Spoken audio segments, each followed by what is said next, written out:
Hello and welcome to Nithrania YouTube channel. You're watching another episode of the Game in a Nutshell series designed for explaining the board game rules. My name is Branislav Berec, and in this video we're going to learn how to play Inventions, Evolution of Ideas, a game by Vito Lacerda, published by Eagle Gryphon Games, who were kind enough to send me the game.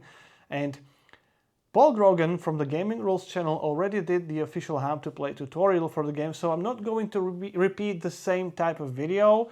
Instead, I'm going to do some kind of a live teach with a little bit of thematic connections behind. So let's get started. Since this is a live teach, I'm not going to explain the entire setup. I have the game ready, including this setup round during which players play some of their citizens and influence tokens on the game board. You can do it randomly or wait until I explain the rules and then perform this initial setup, because you want to use these bonuses to your best benefit. So we are looking at the game board here. We have a round track here. The game is played over 13 rounds. I'm going to cover that in a minute. So this is the round track. This is the turn order track. Here we have 10 actions available in the game. These tiles are called milestones. Those are basically technologies. And then here we have the world map with 7 different regions. And these areas, these small areas, they contain these cards. These are ideas that can be developed and then presented to the world. And these ideas have these specialist tiles. These specialist tiles provide various bonuses when you perform actions there. Here we have additional milestones available, and over here we have additional stacks which will come into play later in the game. Here we have the display of idea cards, and this is the player board. Each player has 3 objectives, objective cards. They relate either to the ideas or influence tokens or regions on the map. Then here is an area where you have your citizens. These are called scholars. Basically, these are scholars. They're universal. They're still going to choose their specializations, or you're going to choose their specialization. And here you have experts in economy, culture, and technology. Citizens placed in this area are available. When they get over here, they should be placed they should be laid down. But anyway, if they are in this area, they are unavailable. They are exhausted for the round. On the main board, I have those citizens laying down. There's only one reason for that. I'm filming on the overhead camera, and that's why I don't want to have them upright. I want to make it clear where these citizens are. Then you have 2 cards on the left of your player board. These are ideas that have been already developed or discovered. They have number 1 here, which means they are from the first era, first epoch, from the Stone Age. So these have been already discovered. These are idea cards that you can start working on and start inventing and developing. Then these are influence tokens. Eventually they will be placed on the game board. You have 3 pillars. This is a big one, epoch pillar, and small ones, season pillars. They will be placed on the action spaces. And chain tokens, you will have, at the start of the round, you will have up to 3 chain tokens available. Chain tokens are very important because you can use them to perform these chain actions. And I'm going to cover that later in the video as well. But these are very, very important tokens. The more you have them available, the more actions you can chain, and so the more things you can do in the game. Finally, this large area in the middle of your player board is the area where you will place these progress tokens, progress tiles, and also wealth tiles. This is a Vito Lacerda game, which means you score victory points not only from doing the thematic thing in this game, which means inventing ideas, but also from various bonus tokens and bonus tiles, which happens here. The more tiles you have of a specific type, and for example, you can combine it with these progress tiles and the wealth tiles. The more you have them here and the better they are aligned together, the more victory points they will generate for you. Now let's take a look at how the game plays. That's this area on the game board. The game is played over 13 rounds, split into 6 eras. Actually only 5, because in the 6th epoch only the final scoring is performed. So in the first era or epoch you only perform 1 round, and then in the 2nd, 3rd, 4th and 5th players play 3 rounds. The current round is indicated by this meeple. It's Chronos, spelled with CH, and that's why we play the game in a chronological order. And in these rounds, with this icon, players place their big epoch pillars on the action spaces. In these rounds, players place their season pillars on the action spaces. Now let's take a look at how that is done. In the first round of the game, players place their pillars in the player order, so in our example, yellow, purple and blue. And when you place your epoch pillar, you can place it in any action space, and then after you place it, you perform all the steps of that chosen action.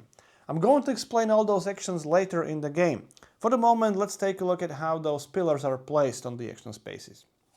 The second player is purple, and again they can place that action, that pillar in any action space, but if they place it in the same action space as another player, where another player has the epoch pillar, the big one, that player gains 1 influence. Then is the blue player. Again, they can place it anywhere. Just to emphasize on the example, if the blue player places the epoch pillar here, both the purple and yellow player gain 1 influence. So that's the first round of the game. Then you perform some end of the round steps. I will come to them later in the video. Let's jump to the second round. In the second round, players place their season pillars. Now let's just let's say we have these epoch pillars here. Again, it starts with the yellow player, and now you can place your season pillar in any action space in a row. Each row is actually called forum if you look into the rulebook. You can place it in any row where you don't have a pillar yet. In this example, yellow player can place it here, here, here, or here in one of these 8 actions. So let's say it's going to be here. Then again, it's the purple player with the same restrictions. If the purple player places the pillar in the same action space where another player has a season pillar, that player does not gain the influence. It only applies to these epoch pillars. So, for example, if the blue player now places their season pillar here, again, both purple and yellow player would gain 1 influence. Then in the next round, you have to place another season pillar. This time, since both of these forums, both of these rows are already occupied, yellow player can only place this this season pillar in one of these 6 action spaces. Let's say it would go here. Then it continues with the purple player with the same restrictions. If the purple player places it here, then the blue player gains an influence because there's a big epoch pillar there. And finally it finishes off with the blue player. Again, if he places it here, yellow and purple don't get the influence because these are not epoch pillars, these are just season pillars. That's the end of the second round in the epoch. And then when we come to the third round, that's the round with this icon. This time players have to move their epoch pillars. They have to move them to a different forum, which means they may not move it simply to an action space in the same forum. They may not keep it in the same action space, which means the yellow player has only 4 options. Either place it here, here, here, or over here. No other options available for the yellow player. So let's say he places it here. Then the purple player, and then the blue player. And again, if they place it in the same action space where another player has the epoch pillar, big one, the other player gains influence. That's the end of the second era. Now you perform the end of the era steps, and One of those things that you do here is you take all of these season pillars back to the player's reserves. Epoch pillars stay where they are. At the start of the next era, again, you start in this player order, which may change over the course of the game. It starts with placing another season pillar using the same rules. I'm not going to continue. This is how the game continues until the end of the game. Before we move on to explaining all the actions, let me say how you score points in the game. Over the course of the game, you score victory points from inventing the ideas. The player who invents or who places the idea card in these spaces, once it is fully invented and shared with the world, the player who presented the idea scores victory points here on the card, multiplied by the number of their citizens in that space. Then you get victory points from placing your influence tokens in these spaces. But the majority of victory points come from these wealth tiles. They are distributed together. They are distributed on these spaces. Each space has one type of those wealth tiles. I will explain how you can get those tiles, and you will place these tiles on your player board. And here is a combination of economy progress tiles and technology progress tiles. So the more pairs of these tiles you have on your player board, the more victory points you score. So a lot of victory points can be scored here in this area. You also score 2 of your objective cards, 2 best ones. Although you have 3, with the expansion you can have 4 objective cards. You only choose 2 of them with the highest scoring potential. And you also score some victory points based on the position of your influence marker at the end of the game. So that's it. Now let's come back to the first round, or basically to one round, and let me show you how players perform their turn. So let's say it's the yellow player turn. You place your pillar, either the epoch or the season pillar, in an action space, and then you perform the action. But that's not how your turn starts. The structure of the player turn is shown on your player board, and the first thing you have to do is to determine how many chain tokens you have available. That depends on the position of your influence marker on this influence track. If you have it in this area, in one of these 3 spaces, you have 1 chain token available. If you have it here, you have 2. In this area, you have 3. If you have it down here, you don't have any chain tokens available. You determine this number at the start of your turn. If the position of your marker changes during your turn, it may go down, it may go up, that number of tokens available for that turn doesn't change. So in this example, we have 2 chain tokens available, and that was the first step. Then in the second step, you place your pillar. We have talked about that already. Then in the third step, you may have acquired some of these aspiration tiles. Now is the time to change those aspiration tiles into actual progress tiles. You will place them here. Again, I will cover this phase of your turn later in the video. This is just a placeholder for making sure that you don't forget that you have to take one of these 3 tiles. Taking the tile and placing it here, placing the tiles from these spaces on your player board is the fourth phase of your turn, 4th step. And you can do that while other players are already taking their turns, which means in order to speed up the game, you take the aspiration tile, and then when you end your action, when you end your second step, in the 3rd and 4th step, you can do your stuff on your player board,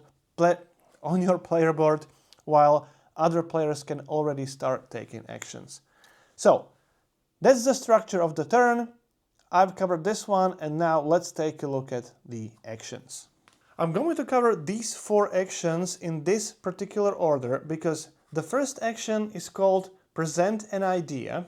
Then the second one is inventing the idea. The next one is innovating it. innovating the idea, and the fourth one is sharing the idea with the world. This is a life cycle of the idea in the game. You first present it, then someone, you or any other player, can invent that idea, then someone else can innovate it before it is shared with the world, and then you share it with the rest of the world. In a nutshell, when you present an idea, you take one of your two ideas on the right side of your player board and place it on the game board. This way you tell the world that, hey, I have an idea that we could make something which we can call silk from, we can make it from cotton. When you invent, or when any player invents the idea, that player will place their citizens here, and that will indicate that the idea is invented. It can be invented by the same player who presented the idea or by a different player. Then some other player may actually come in and say, hey, we can even innovate it, we can make it even better. And then in the fourth step, when it is presented to the world, it will be presented in this region first, and thematically then it will be spread out to the rest of the world. But this indicates that, well, we have here Australia, and this idea has been presented and developed and potentially innovated in Australian region. And then, as I said, it can be spread around the world. So that's the life cycle. Now I'm going to cover all those actions in a detail, and we will start with this first action, present an idea. Presenting an idea is very simple. You take one of those two ideas from the right side of your player board and place it in one of the empty spaces in one of these regions. In addition to that, you have to use certain number of specialists. The number is indicated by this specialist tile. Here we have two icons. There's only one here, one here. So here you need two experts, two citizens, and these citizens must have a specialization which matches the idea type. There are three types of idea. These are economic ideas, then we have technology ideas and cultural ideas. Those types also match the types of your citizens here.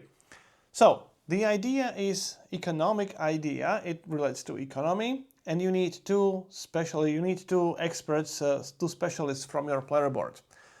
They must be with the economy specialization. We have one. If you don't have enough, you can use one of these scholars. So one of the scholar will be trained into an economy expert, and now you have two of them, and you place them on this specialist tile. Now, after you place those citizens, you immediately take that bonus indicated on the tile. In this example, you gain one scholar. You take a new citizen from your supply and place it in this area of scholars. Now, this area has a limit. You can have maximum number of citizens here, which equals the area in which your era marker is currently located in. So at the start of the game, you can have maximum 2 scholars. As this token will be moved further on, you can have 3, 4, 5, or even 6 scholars. So you will slowly increase that capacity. For the moment, after you take the bonus, the action is completed.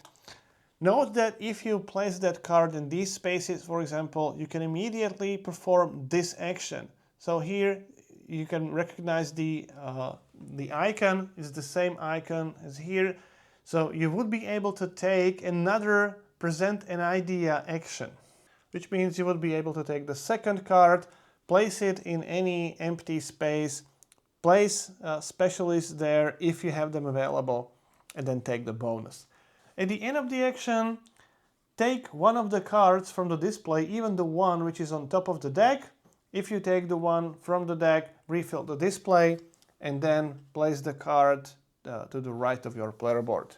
When you refill the display, always slide the cards to the right and refill the empty space next to the draw deck. By the way, all the steps of that action are also printed on the game board. This means place the idea card on the game board, move the specialist to the specialist tile, and then take the bonus. The second action I'm going to talk about is this invent action. With this one, you are going to perform 4 steps and you are going to invent an idea that has already been presented by anyone. The first step is to check whether you are eligible to invent that idea. Are you technologically advanced to invent that idea? If you are, then you can take one technology progress tile, move the specialist to that card and flip the idea card to mark that it is now invented. So let's take a look at it in more detail. As I said, you can invent any idea, even ideas of other players. Just make sure that you have access to the technology listed here. To invent silk, you have to have the access to cotton.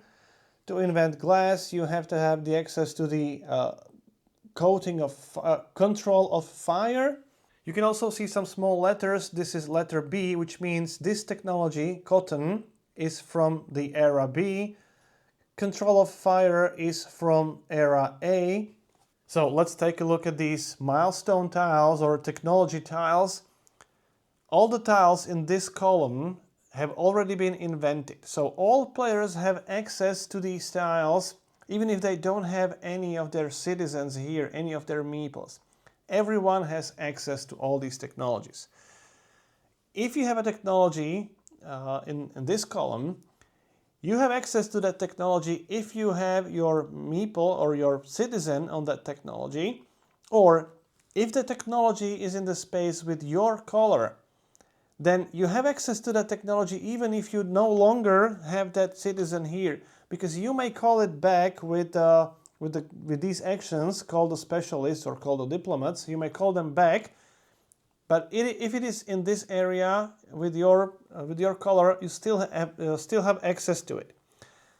In order to have access to technologies of other players, you have to send a diplomat to those technology tiles. So you will have a different one, another citizen from your supply. You may have it here.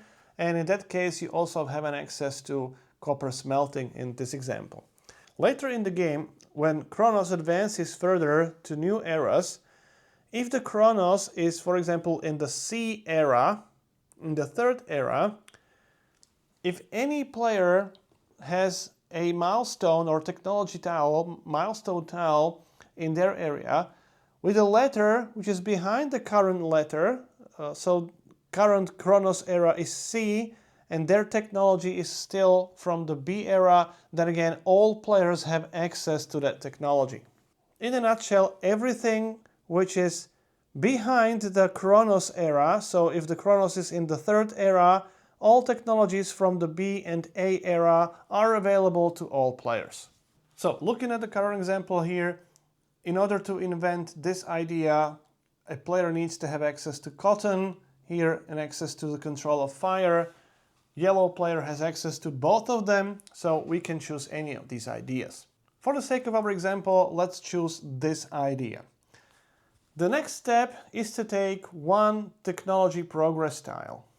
As I said earlier, instead of spending time looking at all these tiles available and looking into the rulebook, discussing all those symbols and all the actions that you can perform there, and delaying the game, simply take the aspiration tile, place this technology tile on top to indicate that in the 3rd step of your turn you will place this technology progress tile in this space, and then simply move on. In the next step, you have to move specialist to invent that idea. Thematically, you need some people, experts in that area to invent it. Looking at the glass technology, it's a technological idea, which means you need experts. You need one to place here, and if there is this small symbol here, that indicates that you have to spend another citizen or specialist in the technology and exhaust him. So in total, you need 2 of them. Again, you have one available. This would be the second one. So one of them has to be placed in this space, and that indicates that idea is now invented. And since we have this symbol here, another one must be exhausted, so it is moved to this area on your player board and laid down to indicate that it is exhausted. you don't have access to this specialist for the rest of the era. In the last step, flip the card, so flip it to the other side to indicate that it is now an invented idea.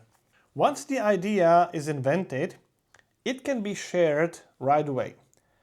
So it can be shared with the rest of the world and players can score that idea. However, before that happens, optionally, you may innovate that idea.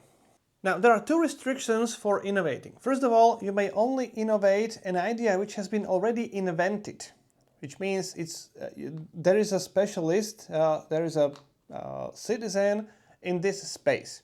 You may not innovate an idea. The idea has not been invented yet, so it cannot be innovated. Furthermore, you cannot innovate an idea, you cannot innovate an invention which you have invented.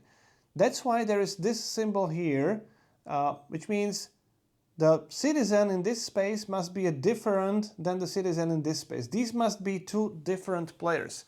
You cannot innovate your own invention. Thematically, you invent an idea, you are happy with your result, and then someone else comes in and says, hey, why don't you make it even better in a such and such way? So for the sake of our example, let's say a purple player invented the silk, the idea that the yellow player presented, purple player has invented it. Now, yellow player can innovate that idea. Innovation has three steps. In the first one, you must move one of your specialists to that innovation. Then you gain another one of the same type. So this is the way how you can gain more specialists. And then you can perform a chain action. So, first of all, this is the idea or the invention of the economical type, which means you have to use one of the economy specialists from your player board. If you don't have any, you can always train a scholar. If you don't have any scholar and don't have any economy specialists, then you cannot perform that action. Now, you can take that specialist, place it in this area, in this space, then immediately you gain a new one from your supply as your scholar, and then you can perform this chain action. One important note, you can only perform chain actions if the action you have taken has this chain action option. Furthermore, you must have a chain token available, and if you do, you spend that token. It's best to take that token and place it on the chain action that you want to execute, and here the symbol is the same as this symbol, which means you can immediately perform share with the world action. Keep the chain token on that action to indicate that you have spent that chain token this turn. You will place those chain tokens back in this area on your player board at the end of your turn. You can chain these chain actions, and for the sake of explanation, let's say that somehow you are able to activate this tile, this bonus. When you do, take one of your chain tokens, place it here, and this bonus allows you to perform the Innovate action. With the Innovate action, for example, you innovate this invention. Here there is another chain action, which means you can take another chain token if you have them available, place it here, perform this bonus, which means you can share an idea. This is how you can use those chain tokens and chain the chain actions. Okay, that's it. So now let's move to the last action of this idea lifecycle actions, and that's share innovation. You can only share an invention with the rest of the world, which means an idea has already been invented, which means there is a citizen or a specialist in this space. You cannot share an idea with the rest of the world. It's just an idea, it has not been invented yet. And furthermore, you can only share the invention if you participated somehow in making that idea come to life, which means you are either a presenter or inventor or innovator. In this example, this one can be only shared with the world by the blue player or yellow player. This invention can only be shared by yellow or purple. Now, there are all the presenter, inventor and innovator, they all get some kind of a bonus, and then the player who took the action takes the wealth tile or any progress tile. So the presenter gets the victory points equal to the number on the card, which is the era, multiplied by each specialist, which means 2 times 2, 4 victory points. If this idea was, let's say, from the 4th era, then the yellow player would score 4 times 2, 8 victory points. Then the inventor will actually take the card, I'm going to show in a second, and then the innovator will get another specialist of the same type. So let's take, we share the silk with the rest of the world. Yellow player scores 4 victory points, and then all the meeples are moved into that region, which corresponds to that idea. Then the purple player takes the card. When you take the card, you place it to the left, to the right of your player board. It will be important later in the game, I'll talk about it later. Now, this card goes to the purple player, even though it was presented by yellow. It was invented by purple, so that's why purple player takes the card, and then yellow player takes the specialist of the same type. This is the economic idea, so this specialist goes into the region, and then another one from the supply is placed directly into this specialist area, available area on your player board. If this idea was shared with the world, blue player gains the 3 victory points, and then yellow player takes the card. There is no innovator, and again, as I said, when you take the card, place it as the invention to the left of your player board. Then the player who took the action can take the wealth tile or any progress tile. So coming back to sharing this idea with the world, yellow player can either take one of these wealth tiles, sometimes they are the same, some other tiles with the letter E, F, G, each tile is different, you can choose any of them, and again place them at the bottom of your player board. In the 4th step you will be able to place it on your player board. Or if you don't want that wealth tile from that space, instead of that you can simply take the aspiration tile, and then in the next step on your player turn you can take any progress tile. Each wealth tile has a letter at the top of the tile, and you can only have one tile with each letter. Now that we covered those 4 first actions, those idea lifecycle actions, let's take a look at the remaining 6 supporting actions. And with the first one, you call the specialists back home. Thematically, in order to present, invent and innovate ideas, you need specialists and you need to have them available. And after they did their work, after they presented the idea, invented and shared with the rest of the world, you can now call them back to your player board. The process is very simple. First of all, you take one of the economy progress tiles, then you call the specialists back, and then you can take a chain action. So with the first step, take one of the progress tiles available. Again, you can choose only one of the progress tiles of each type or of each number. Place it in this area on your player board, and then choose one region on the map where you have any of your citizens, and take as many as you want back to your player board. For example, if you take them from this region, you can take 1, 2 or all 3 of them. If you take them from this region, you can only take this one citizen. So in this example, let's say I want to take 2 of them back, and now they return as specialists, and the specialty area is determined by the card in that region. If I took the citizen from this region, that citizen would return as the specialist in culture. If there's no card in that region, take a look at the display of cards, look at the rightmost card, and they return as a specialist of this type. Again, it's culture in this example. So I take these 2 citizens, and they return as cultural experts back to my player board, and they are in this available area. Then, as this symbol indicates, you can take the chain action, and you can take one of the chain actions which is on the idea cards on the left side of your player board. When you do, again, if you have any chain tokens available, choose one of those actions and you can perform that action. You may ask, why would you leave some citizens, some specialists in the region? The answer is you may need them for some of your objective cards, or you may need them to claim the influence in the region, and claiming the influence is actually the next action we're going to take a look at. With this action, you will place one of these 4 influence tokens in one of the regions on the board. You will score victory points from that, and you will also increase your influence here. There are 4 steps. First of all, you have to check whether you are eligible to perform this action.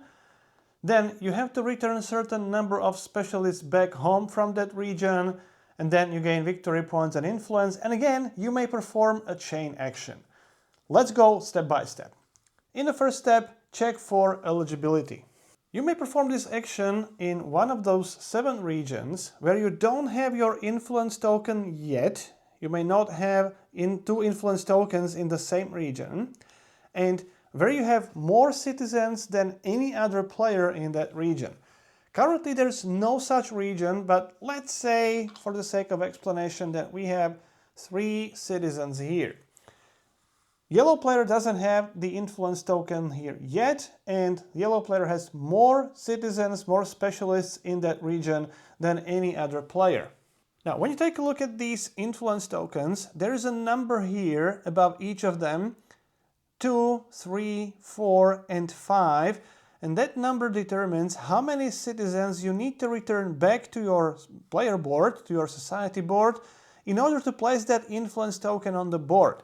So, for example, if you want to take this influence token, you have to return 3 citizens. That means all these 3 citizens must go back home. Similar to the previous action called specialists, they come back as the specialist of the area indicated by the idea card in that region.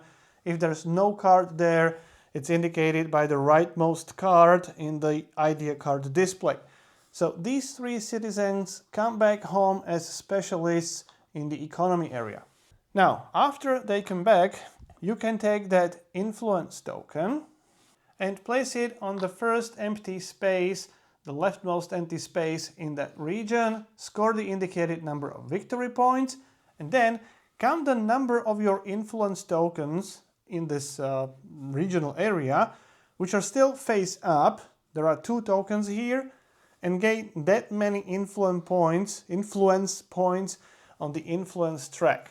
In the last step, you may perform a chain action, and those chain actions are printed on these influence tokens. If you have the chain token available, take that token, choose one of those actions, flip it face down and perform the indicated action, or gain that bonus here. It's the invent action, so this would be flipped down, and place the chain token on top of it. Then the next action is the travel action. It is a very simple action which again allows you to take another chain action. There are 3 steps. First, take the cultural tile, cultural progress tile, then move a citizen from one region to another and take the chain action. So with the first step, choose one of those cultural progress tiles, or as we have seen before, instead of that, if you don't want to delay the game, simply take the aspiration tile, place it with the culture symbol at the top of the tile, and simply move on. Then move one of your citizens in the region on the map, not from these displays. It has to be a citizen in the region. Move it from one region to an adjacent region along these lines. And then you have 2 options. If that region still has this sage token, you may perform a chain action. That's indicated by this symbol. It has to be a region with the sage token. If the sage token is not there anymore, then your turn basically ends, or your action ends. If there is a sage token, you can take the chain action here. If you have the chain action token available, place it on that tile and then immediately perform that action, and then flip it face down And then take that sage token and place it in your academy. It will turn into another scholar at the end of the era. I'll come to that later. As players take this action, more and more of these tiles will be flipped to the victory point side. And let me take it back for a second. If you move into a region, so when you take this travel action and you move into a region, and the region still has this sage token here, but, let me take this away, but in the region there is a tile on this 2 victory point, well, or with this 2 victory point side up. You may still take that chain action if you have the chain token available, but this time you score victory points on all tokens which show the victory point side. So in this case you would score 6 victory points. Take the sage token, move it back to your player board to the academy area, and then flip all these tiles back to their side with the bonus symbol. Then the next action is the Eureka action, and with this action you will finally move your society into a new era. With this action you will take a new private milestone. You can only take this action if the milestones in this display are from the later era than your current milestone. So we have the milestone from era B, here we have era C, so we can take the action. If, for example, you already had the era C milestone, you can take another era C milestone. It would have to be D, E, and so on later in the game. So, first of all, take the bottommost milestone from this common display and place it somewhere next to the player board. This is actually pushed out of the board. All these milestones that are next to the player board are available to all players. Imagine as this column is basically an unlimited column, but since the space on the game board is limited, it is pushed out of the game board. Then slide all the remaining tiles down and take your private milestone together with all the meeples here, all the diplomats and your citizens, and move it above all the milestones with the previous letter or the same letter. It actually may happen that there will be some milestones with a higher letter. In that case, the milestones with higher letters will have to be on top, then for example, the milestones with letter C, then the milestones with letter B, letter A, and so on. Now, in case there are any citizens, any meeples on the milestone tile which is pushed away from the game board, all these citizens return to the supply of the respective players, and they come back as scholars. Remember, you have the limit. The limit is the number of your current era, which in this example is 2, but we are going to move into era C, which is the 3rd era. In that case, we are still within the limit here. If you exceed the limit, any citizens go back to your general supply, with your personal supply, so to say. Then take one of those milestones in the display and place a new citizen on that milestone. Place it from your supply, but don't take the action on that milestone. Simply place a citizen there. Then advance your era marker to the new era based on the letter on that milestone. Here we have C, so we go to the 3rd era. And here you can choose any of these 4 places, any of these 4 spaces. Based on the space, you take the bonus from that space. If you take the 4th space, if you place it here, you don't take any immediate bonus, but at the end of the era, the turn order will change and you will choose where you can place your turn order marker. You don't have to choose the first space. You can place your turn order marker anywhere. But if you place it in any other space, take that bonus immediately. Don't refill the display here. This will only happen at the end of the era.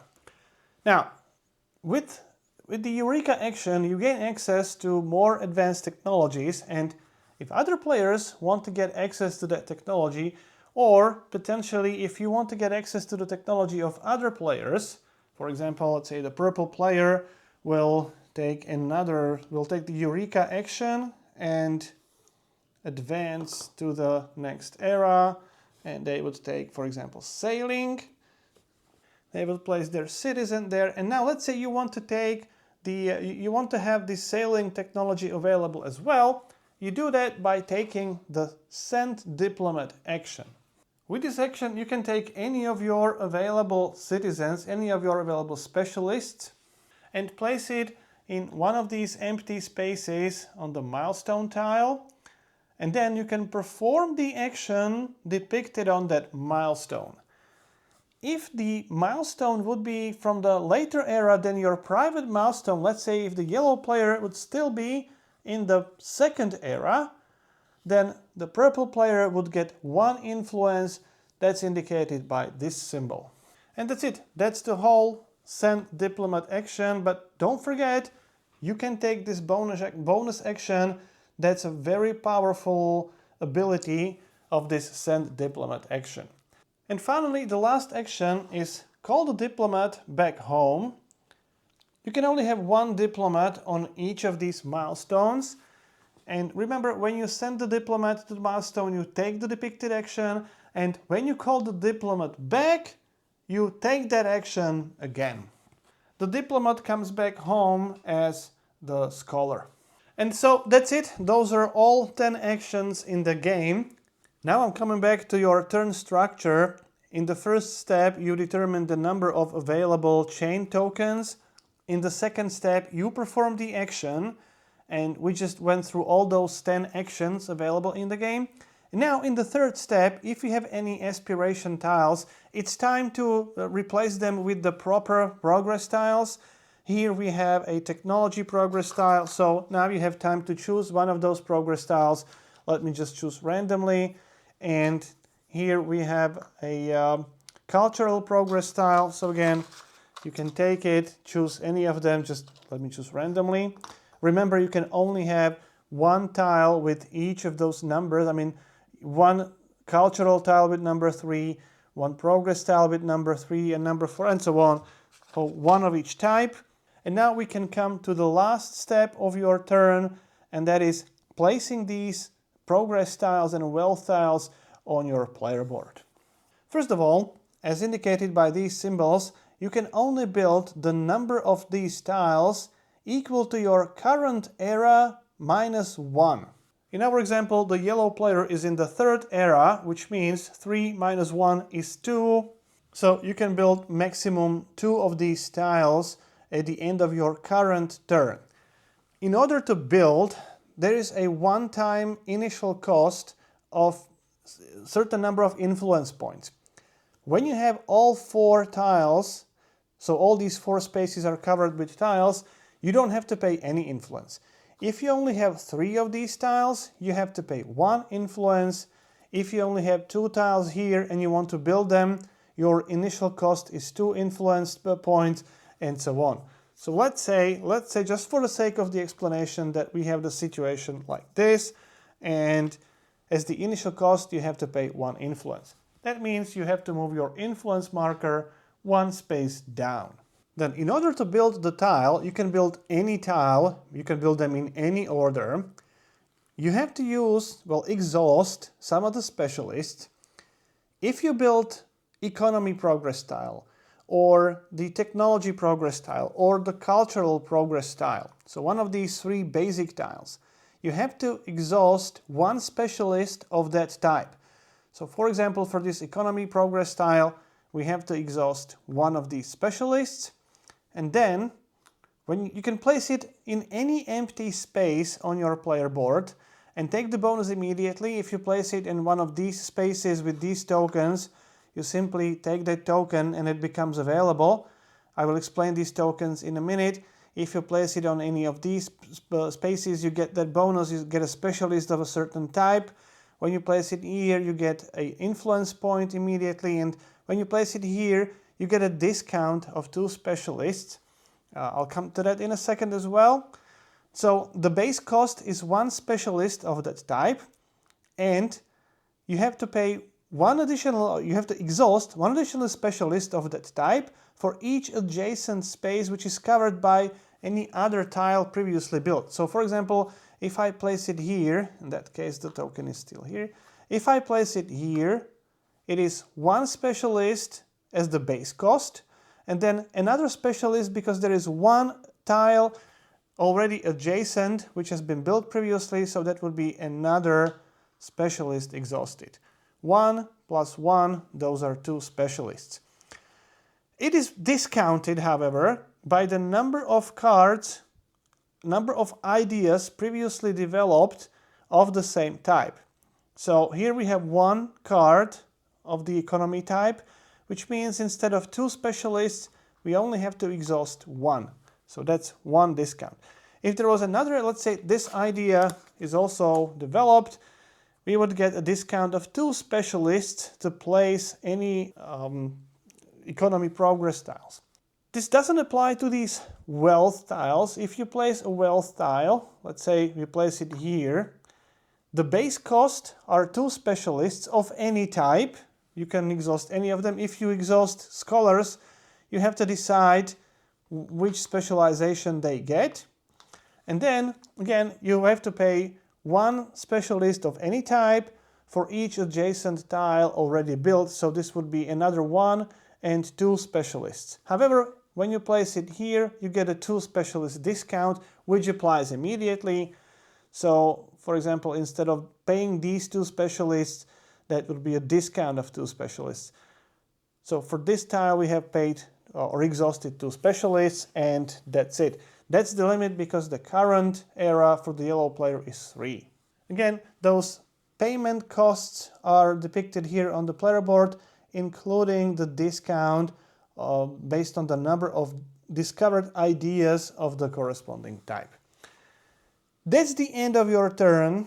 Now collect all chain tokens from everywhere in the game, from your player board, from any other locations, from the game board, and place it back to this space on your player board. You determine the number of available chain tokens at the start of your next turn. If you have any unspent chain tokens, those are lost. And as I promised, these tokens can be used once per era. You place them on these economy progress tiles to get the benefit of that tile. That's actually how these economy progress tiles work. I'm not going to explain all of them. You can find the explanation in the rulebook or in the player aid booklet. And with that, we went through all the actions in the game. We went through the entire turn structure. And once all players have taken a turn, advance the chronos to the next round. And again, take the turns based on the player order. And at the end of the era, perform the end of the era procedure. In the first step, if any player has an era marker on the space with this turn order change symbol, that player may choose where in the turn order their marker will be placed. So you can choose the first space or the last one or any other one. Keep the relative position of other players unchanged. If, let's say, at the start of the next era, during the next era break, if you are still the only player here on the space with a turn order change, again, you can choose a new space or remain where you are. Simply, in the first space, the player who has the marker on the turn order change symbol may change their turn order position. If there are more players on the space, then the player who is furthest to the right has this option. So with this example, it would be blue player choosing their turn order position. Let's say later the purple player would be placed here. It's still the blue player who is furthest to the right on the space with this turn order change. Then in the next step, adjust the influence. You have these indications here. If you have the marker in this area, then lose 1 influence. If you have it here, you lose 2 influence. You don't change your influence if you are here. And if you are at the bottom here, you actually gain 1 influence point. Then all of your exhausted specialists become available again, keeping their specialty area. Then players retrieve their season pillars. Remember, those epoch pillars, big ones, remain on action spaces. Then retrieve all your economy tokens, put them back in this available area, and then for each sage token you have in this academy area, add another citizen from your supply, and make sure you keep the limit. Then these sage tokens are returned back to the game board on all the empty spaces. If these tiles, these bonus tiles in the regions, are with this 2 victory points side up and you return these sage tokens there, don't flip those tiles yet. Remember, they are only flipped when you enter that region, take the bonus from the sage token, and then you score all these victory points, and only then you flip them to the other side. Then update these milestones. First of all, if there is any non-player milestone here, that milestone is replaced with the topmost or rightmost milestone from the era Eureka display. So in this example, agriculture will be replaced by iron, and this milestone pushes all other milestones in this common area down. So this one actually gets out of the board. And now, if there are any remaining milestones in the Eureka display, these will be placed in the common area as well. So this pushes another milestone away. And remember, these milestones are available to all players. They're called common milestones. And then take the milestones from the new era and place them in the Eureka display. Finally, discard any idea cards that are from the previous era, in this case era 2, if they are in this display. Simply discard them and then replenish the display. And then in the turn order, if any player still has ideas from the previous era, these are discarded as well. And then you can choose any idea from the idea display, refilling the display as I've explained previously, and place the new idea next to your player board. Now, when you take a look at the symbols here between these eras, after the first era, you actually don't perform the entire end of the era sequence. All you do is potentially change the player order if any player took the action which pushed them to the space with this symbol, and you only adjust the influence. That's it, you don't do anything else, and you immediately move to the next era. Only after the second, third and fourth era you perform the full procedure. At the end of the fifth era, you don't perform the end of the era procedure, you skip directly to the final scoring. During the final scoring, first, award victory points based on the position of players' markers in this influence area. So if the marker is here in one of these three spaces, you score 10 victory points, 5 victory points for this area, and 1 victory point for these positions. Then score all wealth tiles on your player board. Usually you will have a lot of these tiles on your player board. You should have a lot of tiles on the player board. So score each of these wealth tiles. These are scoring tiles. And then choose 2 of your objective tiles and score those. You can choose the 2 with the highest victory points that you gain from those cards. And that's it. The player with the most points is the winner. So that's how you play Inventions Evolution of Ideas. At the end of the rulebook you will find some changes and adjustments for 2-player games. I'm not going to explain those in this video. If you have any other questions, I'll do my best to answer as many as I can. If you like the video, please subscribe. You can click the like button. You can also click the thank you button under the video. You can also support the channel on the Patreon page.